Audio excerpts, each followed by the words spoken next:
What is it? What makes it different from everyone else? You know, no one knew much more about Jack Kirby at the beginning than that he was this fantastic artist, had created all this work. And so we started examining the Jack Kirby work. To capture the essence of that childhood feeling is about everything being hyper-real. Because of the breadth of design information that we're generating and the amount of storytelling that requires every detail to be analysed and kind of brought into the world that we're creating, we've established another level of the design department, which is my role. Everyone who's ever seen a Marvel comic knows this world, you know, and so how do we then turn this into a real world that we can shoot? So you know, there's a whole lot of things that we use it as an influence for our spaceships, for our weapons, for our costume, for our world. Our world of Sakaar is loosely based and certainly influenced by Jack Kirby's work. With production designers' help, with Dan and our concept artists, I help translate the director's vision into something that's more practical for the art department to build, and we guide the visual production of the film. So over here there's the model we're working up for Sakaar. This is the gladiatorial arena, and the size of it in relation to the rest of the town shows you the importance of gladiators in this world. This model just allows us to explain to everybody what Sakaar is, the levels that it exists on, the sort of basic size of it. We have concept work that pretty much established the whole of this world. Now we're taking it into modelling, we're taking it into set build. It's not just about building something, it's actually about the interaction between the script and the physical set. What happens in that set determines how it's built and whether it's going to work properly. Whether there's stunt work on it or action, then we decide we'll go to this material because that'll take the stunt side of it. There's a lot of elements there that have to go together and not fall apart. So particularly when you've got large numbers of shooting crew that walk across all this and you know, because they have to work on there as well. So everything has to be worked out structurally. So right behind me at the moment is the new construction we're doing. We've already shot in these streets, we've repainted them, and behind me is the new construction for the main road up to the Grand Master's Palace. We've repainted all of these streets. You can see some of the undercolour, some of the old colour coming through in the slots, in the sort of Jack Kirby design elements. So we sort of keep referring, you know, every time anyone doesn't understand what we're building, I say just refer to Jack Kirby, you know, it's all there. And sure enough, we go in and we use that influence with our, you know, with our wall textures, our colouring, our shapes. It's very comic book, it's very in your face, it's very primary colour. We wanted to make sure that the city looked like it was made from recycled metal, and then how would that age? So we did a lot of different, research into how different metals age under different atmospheric pressure, and it was interesting. So we did a lot of sampling, a lot of camera testing for colours. In the end, we made everything look very corroded and had this real leaching coming out of all of the bright colours. So it dulled down the colour where we needed it to, and also just helped create the overall look and the atmosphere. What's the surface? What are the actors going to be seeing? What's the director actually going to be shooting? And that's our bit. So our part is still very important that, you know, if an actor's leaning up against it, or if it's in the shot behind them, it needs to feel very real, and we actually dictate the rest of the look.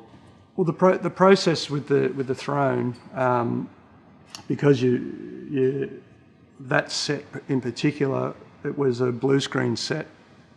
So basically, what we build is a portion in mind that it's going to be a grander thing, and we will usually get a concept with that grander picture already roughly drawn out or rendered.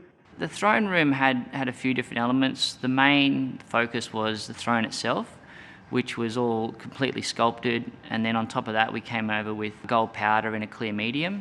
And then on top of that, we then added more depth with different glazes, some warmer, some cooler, depending on what detail we wanted to pull out. And then finally, in terms of the throne with the gold, we then buffed it all with gold paste and wax to really highlight the beautiful detail that was in and around the throne. The floor itself was ply that was textured.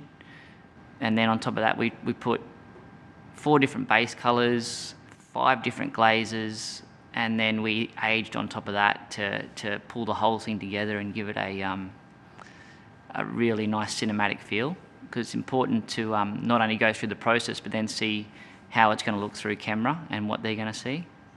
Yeah, the Hulk bed was interesting. It was I worked a fair bit with Ra on that one. Basically he wanted it to look like an upside down weasel skull with the bottom jaw sticking up as the headrest and the eye sockets to the ground. Basically, the story Ra and I were sort of coming up with that bed was once one of Hulk's conquests as a gladiator on Sakaar, and he's just made it into a bed. It sat inside Hulk's bedroom, which was very bright as well. It was a strong red and white. Again, a bold choice, but it was important for that to be the look of Sakaar. It was meant to be very striking, and it certainly was. So. And the Hulk bed itself was a completely sculpted item again. We finished that off with a bit of a bony sort of look, a little bit more realistic. The bed itself was also inlaid with this certain pattern that we had running through the whole of Sakaar, which ran through the interiors and the exteriors of Sakaar. It was a certain pattern that helped tell the story of where you were, along with the colour. Everyone will go, oh, it's a bit high, you can't get up to it, and a human can't get up to it, but a Hulk can. So you got to always think of those things, you know. It's just a different environment and a way of thinking. It's pretty cool. It's exciting. Conjuring things out of stories and sort of using the most amazing talent you can find to generate a world which has never been seen before is the kind of challenge that I think best suits my working approach. It's definitely the versatility. It's definitely the experimentation of it all. The things, I guess, without colour, without you're just looking at a blank surface. So we work alongside with sculpture, and they add texture. We add the colour as well as some texture, and it just gives everything an element of reality and depth. I guess what gets me excited is actually the construction or the making of other worlds. You know, it's not everyone can say that they made that world happen. Because all of a sudden it's gone from everything's been on paper, and then once it comes to us, things are all of a sudden becoming, you know, very real, and that's what the camera's going to see. So it certainly takes it to the next level. I'm only as good as the crew that I surround myself with, just like anyone. And it's actually really fun to watch people get a kick out of it and to make sure they have fun doing it.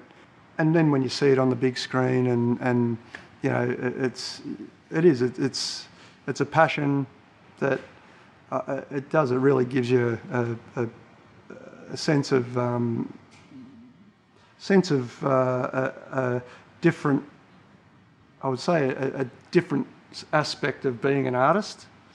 As a child, I was always reading comics, or eventually I was reading books and visualising. So I think, you know, visualising is something that everyone does, and then taking that a step further into actually making the things that you're visualising, you know, starting with models. And so in this case, to design a world, to find a world, the world is very much in the scriptwriter's head. You get a script, you read that, oh yeah. You've got a director who's taken this job on because he's visualising this world, and then using influences to tighten all that up. We start to get a crew, you know, and we start to get concept artists and their vision takes it into another place, and then we get set designers and their vision brings it into another place. And everyone, we'll end up with sort of 300 or 400 people in our art department, construction department, who'll all bring something to this party. So my job really is sort of finding the initial place we're going and then letting everyone bring something to it that stay on track, But it gets great and big and wacky and wonderful, and everyone gives something, and we end up shooting a film in it.